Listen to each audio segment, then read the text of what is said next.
Salutations! To celebrate Halo 2's 14th anniversary, I'd like to demonstrate the multiple ways you can play this game online in 2018 and beyond.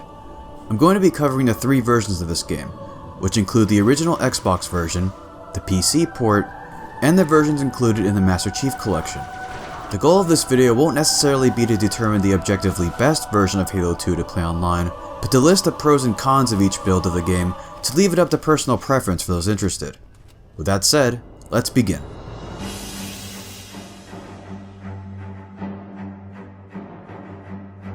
First, we're going to talk about the original Xbox version of Halo 2. While Xbox Live support for this game was cut off in 2010, there's still a way to play this game online, and that's through various LAN tunneling software. For this video, we'll be using Xlink Kai as our program of choice, as it's the most populated in terms of active users. The issue with Xlink Kai, however, is that the majority of Halo 2 players reside in South America, and that can negatively affect your connection to their matches depending on how far away you live from said continent. Some of the games end up being so laggy that it's virtually unplayable at times, and the matches that are available to join in Solo Retos, which is the South American Xlink Kai room, usually don't have much in terms of variety, as it's mostly sweaty Slayer matches played on either logout or midship most of the time. However, there's a remedy to this. There's a Discord server that I help administrate called Halo Xlink Central that has hosts based mostly in North America, and we have scheduled Halo 2 game nights for the original Xbox every Friday and Saturday. A wide variety of good game modes and maps are chosen instead of just spamming 1 or 2 popular maps and Slayer game types over and over to keep these sessions fresh, and we're always looking for new members to join in on the carnage. At the time of me making this video, we're at 209 members strong, but we can easily make that number much higher. I'm going to put a link to this Discord server in the description of the video, as well as a link to a tutorial video that'll teach you how to get Xlink Kai up and running. Now back to this version of Halo 2 and what makes it distinct from the other versions of the game. This is the definitive Halo 2 experience, the same game that was released 14 years ago on November 9th, 2004, not counting the various title updates that this game received throughout its golden years on Xbox Live. That means for those who were there during Halo 2's heyday, this version runs as you'd expect it to. Out of all the available versions of this game, the original Xbox version's hit detection is the most consistent. Although future versions of the game have been making strides to improve their hit detection, neither of those have reached the OG's consistency. This game also runs at 30 frames per second, but this is a bit of a divisive point. While many modern gamers would prefer to have a crispier 60 FPS for their gameplay, many retro gamers swear by 30 based on how good the game feels to them when they play it. This 30 FPS also allows for many of the classic glitches in Halo 2 to work, such as more consistency in the button combos like the double shot and BXR, as well as variant super bounce spots. Future installments of Halo 2 raised the FPS to 60, which effectively patched out the classic super bounce spots, although new ones were found in their place, and made performing button combos slightly more difficult. From an economic standpoint, finding a copy of the original Halo 2 for cheap is pretty easy, and they go as low as around $4 on eBay. And I'm fairly certain that various thrift stores will have a copy or two around, so make sure to check your local shops to see if they have any. An original Xbox also goes for pretty cheap these days, ranging from around $40 to $70 depending on the condition, the version, and what's bundled with it. If you wish to have your Xbox modded, and I highly recommend that you do so, considering it's one of the best ways to preserve your games, as well as giving you access to a multitude of new features, the hardware required to soft mod your console is also dirt cheap as well, as you only really need a USB that's compatible with the original Xbox, and a controller to female USB adapter cord, as well as the soft mod files of course. If you do manage to pick up a modded Xbox, then you'll have access to a wide variety of Halo 2 mods that can be played online via Xlink Kai. If you have an Xbox 360 but don't have an original Xbox, that system can play Halo 2 online just as well as the original Xbox can, but the frame rate might be a bit lower here and there. Xlink Kai is also a free service, so don't worry about having to pay for online access for this version of the game again. Now that I listed all of the positives for the OG Xbox version of Halo 2, here are some downsides. The DLC maps for Halo 2 aren't included with the base game, for obvious reasons, and since Xbox Live for the original Xbox is down, there's no way to purchase them directly.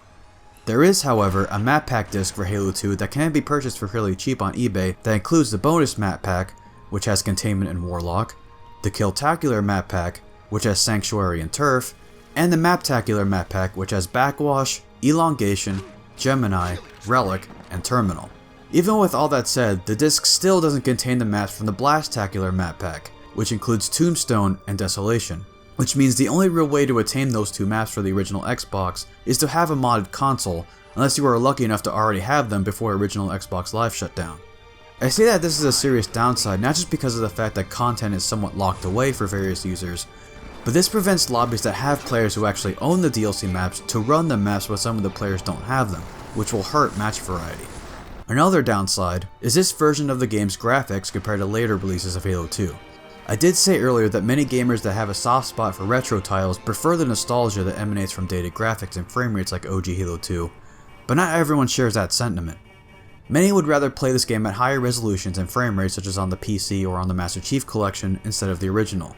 So you could say that this point is both a plus and a minus, depending on what your preferences are when it comes to this game. Next, there's the issue of actually getting matches started with players that live closest to you. As I said earlier, the vast majority of users on Xlink Kai reside in South America, and you won't get the best ping when trying to connect with them.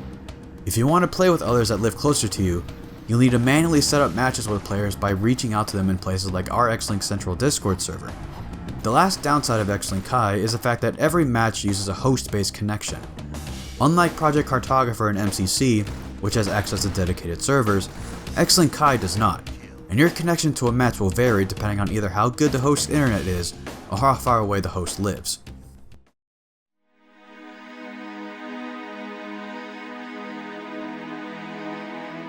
Halo 2 Vista had a troubled past. Its release date couldn't have come at a worse time. Not only was Halo 3 going to drop merely months after the PC port of Halo 2 released, but this came out the same year when other PC games, such as Crysis, were starting to push the envelope on what was graphically possible at the time. With Halo 2 looking severely outdated compared to other PC games at the time, it wasn't visually appealing to newcomers, but the problems didn't stop there. The port for this game was absolutely horrendous.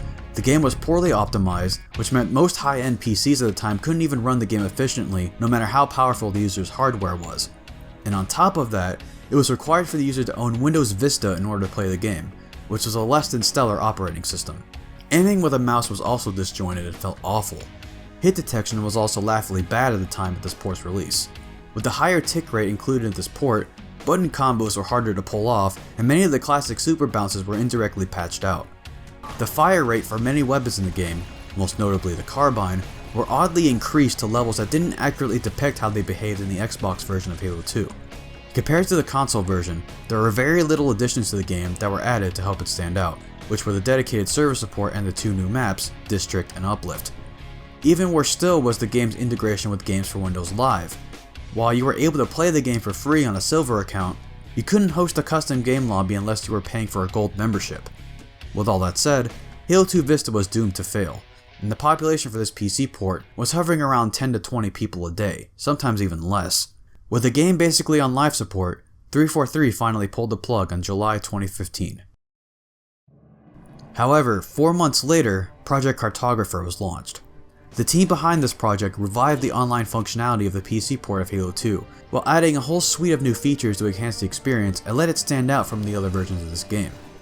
One of the big changes is the removal of the Games for Windows Live integration. It means that players no longer had to have a gold membership to host their own servers. Hit detection was also vastly improved from what it was before, with it being very close to the original now. Controlling the game with a mouse and keyboard has been greatly improved while still letting players opt for Xbox 360 and Xbox One controllers with fully functioning aim assist. To combat the optimization issues that the original release of Halo 2 Vista had, the game is now locked at 60 FPS. It cannot go higher than that as the game simply doesn't support higher frame rates than that. With that in mind, it's much easier to run this game on lower end PCs, and it's no longer required to have a computer that can run Crysis on its built-in calculator just to play Project Cartographer. As for new features, the most recent release of Project Cartographer offers a ton of options that neither the original Xbox version nor the MCC version provide. You can change your field of view, your crosshair offset, an option to toggle the visibility of your HUD in first person model, a toggle if whether or not your vehicle ejects you if you're flipped over, and the toggle for the in-game text chat visibility, just to name a few. There's even a disable X delay toggle, which prevents other players from spamming the X button to delay your matches, which can get annoying very fast. New game types and settings have even been added. One of the new settings is a Halo 2 Xbox mode. I mentioned before that the PC port indirectly ramped up the rate of fire for many of the weapons in the game, with the prime example being the carbine. That mode of play is still possible for those that enjoy the faster pace that the higher rate of fire weapons give. However, there's a way to revert all of the fire rates back to how they were depicted on the original Xbox. By simply typing H2X into your custom game type, all of the weapons will have their OG Xbox X rate of fires again. This will work for all game modes. Another example is a red versus blue game mode, where when you type in RVB in your game type, there can only be a red team and a blue team in a match. There's also a new gun game mode for Halo 2 which behaves very much like its Counter-Strike and Black Ops counterparts, where you swap to a new weapon with each kill you make. They removed the starting energy sword's very long melee lunge to increase the skill needed to get a kill with it, and melee attacks will still count towards you getting a new weapon, which is nice when using weapons like the needler and the plasma pistol. One more example is a true zombies mode that forces people to change to the green team once they die. Custom maps are available to play on in 4 dedicated servers, with each one specializing in a different playstyle, whether it's casual, competitive, big team, or action-sack game modes. Project Cartographer has an automatic map downloading system in place, much like Halo Custom Edition's Halo Anti-Cheat program, and this system is vastly improved from the original iteration that wouldn't allow players to download maps while the game was already in progress, and only when the game was in the pre-game lobby. The only real quirk with this current system is that a server in the pre-game lobby won't start the match until everyone in the server has the map downloaded, which means players will have to wait longer when more people join. From what I've read on the Project Cartographer Discord server, however, they're looking into this issue and are trying to work on a way to bypass this limitation. Moving on with the topic of custom maps, they offer a ton of new content to the game by themselves, and will even have custom weapons, vehicles, and other neat tags from time to time. Some of the maps are really well done, but there are stinkers here and there, so be warned. On an economic standpoint, the Project Cartographer update is free of charge, and players who have a copy of it on the PC can download it and play right off the bat. And I'll be putting a link to the Project Cartographer Discord server in the description, which will have tutorial links for how to get started. Since this game isn't all graphically intensive anymore, you don't need a supercomputer to play this game, or even basic laptops can run this game decently as long as you meet the minimum system requirements. All of this makes Project Cartographer an excellent way to play Halo 2 online, but there are a couple downsides. One is the lack of native split screen support.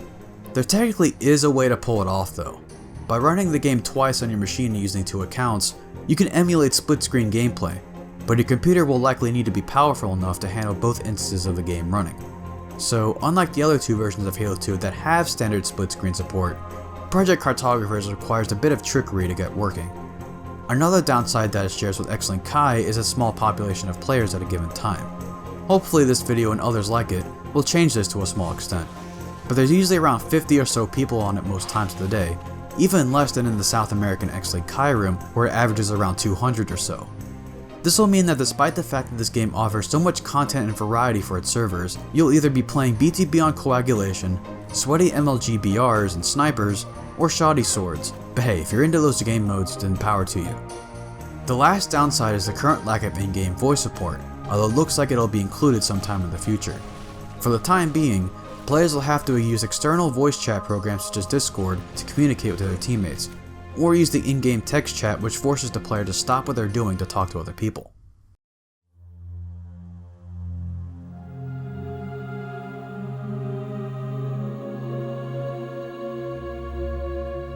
Like Halo 2 Vista, the Master Chief Collection had disastrous beginnings. The number of bugs and glitches were too gargantuan to count. Players all across the globe had issues with finding games on matchmaking, hit detection all across the board were atrocious, matches were severely laggy, the dedicated servers, which were promised in E3 of 2014, weren't even online yet, and the peer-to-peer based matchmaking system was in place. You couldn't even join custom games that were in progress. I can go on and on about the problems MCC had, but many of you already know about the colossal failure that was MCC's launch, so I won't delve too deeply into the topic. The point is, it was a huge mess, and while there were various patches over the following months after the game's release, it was still a broken game for quite some time. It wasn't until earlier this year when the MCC Insider program started that 343 Industries really started to take an endeavor on fixing this game seriously. And while the first major update following the first insider testing phase has been released, which made the game much more playable online for various reasons, there's still a long way to go before it can truly replicate the experiences people have had over 10 years ago. However, this video is about the ways you can specifically play Halo 2 online, so for our discussion on MCC, we'll be talking about its Halo 2 iterations, and we'll mainly be discussing Halo 2 Classic as it's the most comparable version when stacked up with the original Xbox and PC versions. MCC's Halo 2 Classic uses a build of Halo 2 Vista before it became Project Cartographer. That means at the time of MCC's release, many of the problems that plagued Halo 2 Vista translated to the MCC as well, such as buggy hit detection, horrible lag, the fire rates of the weapons being increased, etc. The good news is, many of those problems are rectified, or at least partially so, after the most recent major update dropped. The standard original Xbox air rate of fire for Halo 2 Classic weapons have returned, but unlike Project Cartographer, you can't choose between the two, so this will be your only option. But I think it's for the best in the grand scheme of things that Halo 2 Classic really tries to be like its namesake as best it can. Custom game lobbies for Halo 2 have also been improved on the MCC. Join in progress has now been enabled, and unlike in the previous versions, the host can actually boot troublesome players out of the pre-game lobby. Halo 2 Classic also has included every DLC map that came out, and that includes the 2 Vista exclusive maps, District and Uplift, and the Blastacular maps that initially weren't included in Halo 2 Vista, Tombstone, and Desolation. So map variety is pretty high when it comes to the stock maps. The biggest features that enabled MCC's Halo 2 online play to stand out from the previous versions that we've talked about are as follows. First, this game has online cooperative play for the campaign. You can enable campaign scoring and a multitude of skulls to further enhance the experience. MCC has even introduced some new skulls, and one of those transforms any weapon you carry into a scarab gun. The next feature is an actual matchmaking system with a competitive ranking system. This was once included on the original Xbox version of Halo 2, but once Xbox Live support for the original Xbox was shut down, so too was Halo 2's connection to its matchmaking service, so to see it revived in the MCC is nice. The last major feature is the inclusion of Halo 2 Anniversary multiplayer, which essentially gives players a completely different approach when it comes to playing Halo 2. Many of the weapons were retooled and rebalanced, such as the sword no longer having an infinite battery charge, and the battle rifle working much better at range, but no longer has the button combos that made it such a famous weapon back in the day. New weapons and vehicles were added, such as the assault rifle and suppressed SMG, and even the infamous Golden Warthog has finally been unlocked after 867 teabags on top of Ascension's sniper tower. It also technically brings Forge and Theater mode to Halo 2, and I say technically because Halo 2 Classic didn't receive the same treatment. As for future plans for the MCC, there will be a match composer that allows you to search for games solely based on your personal preference. Say you wanted to just play Halo 2 big team matches, you can make that happen with this feature. There's also plans for a custom game browser to be implemented, much like the one available in Halo 5. Economically speaking, you could pick up a copy of MCC for about $30 on the Microsoft Store, which is actually cheaper than a used copy at GameStop, which currently listed at $40. Or you can purchase an Xbox Game Pass membership and it'll be included there. The cheapest new Xbox One console on the market right now is the Xbox One S at around $300. But if you really want to experience the MCC's 4K update, then the Xbox One X at $500 is the one you'll want to get. After that, you'll need a gold Xbox Live subscription in order to play online, and the standard price for that is $60 a year, but you can find online retailers that will sell them for cheaper. The good news about Xbox Live is, out of all 3 versions of Halo 2 that can be played online, it's the easiest to set up, requiring next to no technological experience to set up. No external applications, no extra downloads, just plug in and play. As many of you are aware, the game still has a multitude of downsides despite 343's efforts to get this game in working order. Matchmaking can still take a long time to find a game, especially for players that live outside of North America. Even if you do happen to find a match, quitting is a common problem, and it even happens in ranked playlists, such as the Halo 2 Team Arena game that this match took place in. Quitting still happens in the other versions of Halo 2, but at least there's an option for players to join those sessions in progress unless the games are deliberately closed. In MCC's matchmaking, they're closed no matter what, and when a player quits, that can negatively change the flow of the game. Hit detection issues are still being reported by players. While the custom game browser is coming to the MCC in the future, the fact that it's not present in the game at the time of this video's upload date limits the player's options, leaving it to the hands of what the matchmaking playlists give them. And if they want specific game settings, they'll either have to get lucky in matchmaking or make a custom game and invite some friends. Lastly, this is the only version of Halo 2 that requires users to pay to play online via Xbox Live Gold, whereas the other versions offer free online play.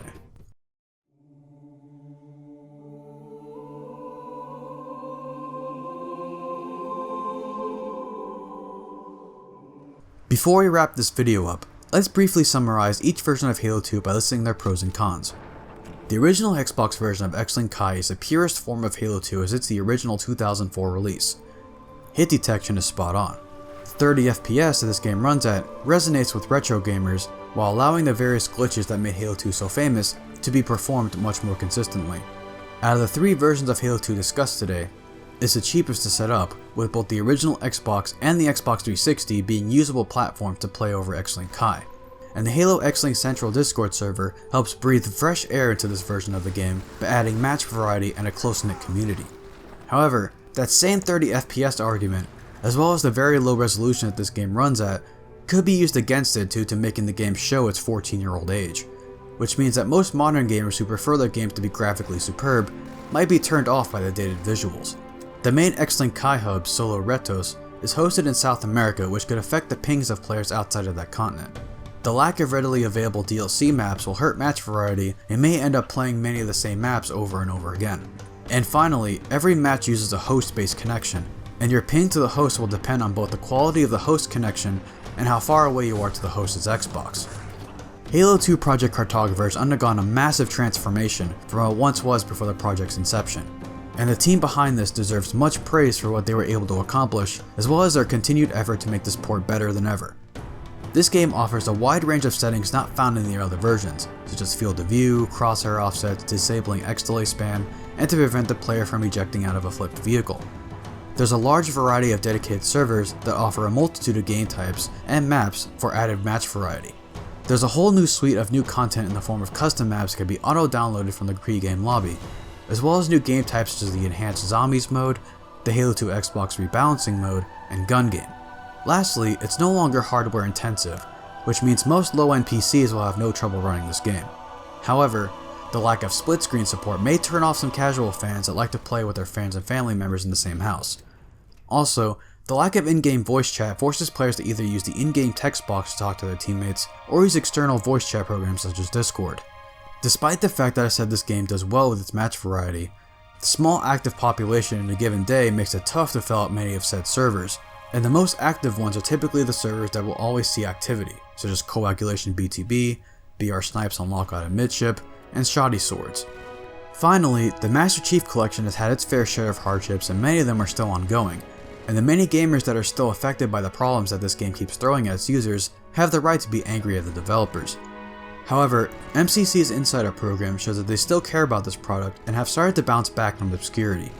The player's access to MCC's online functionality is the easiest to set up. There's an available matchmaking with ranked playlists that offer the same ranking system that was once used for the original Xbox version of Halo 2. The inclusion of online co-op finally gives players the option to reliably play the campaign with a friend over the internet, and the inclusion of Halo 2 Anniversary's multiplayer gives players a new way to experience Halo 2. However, it's potentially the most expensive way to play the game online due to the Xbox One costing $300 at the very least when not counting used boxes. There's also the fact that it's required for players to have a gold account to play most of the games online, and the game itself costs more on the Xbox One than the other versions of Halo 2. Hit detection issues are still being reported to this very day. Players outside of the US will most likely have trouble finding matches, and there have been reports that it takes hours just to find one game. Quitting is a much more serious issue on the MCC due to the lack of a join in progress for match-made games, and with the current lack of a custom game browser, it's up to the matchmaking to determine what a lobby will be playing. And that's going to be it for this video. Like I said earlier, our objective today wasn't to determine which version of Halo 2 is the best to play online, as it all comes down to personal preference. If, and only if, you enjoyed today's video, hit the like button, and subscribe for more Halo content on this channel, and make sure to hit the bell icon to be notified when I upload a new video. Make sure to follow me on Twitter and join my Discord server as well, and make sure to join the Halo Xlink Central Discord server as well as Project Cartographers. This is the Eventual Vatum, and I'll see you on the great journey.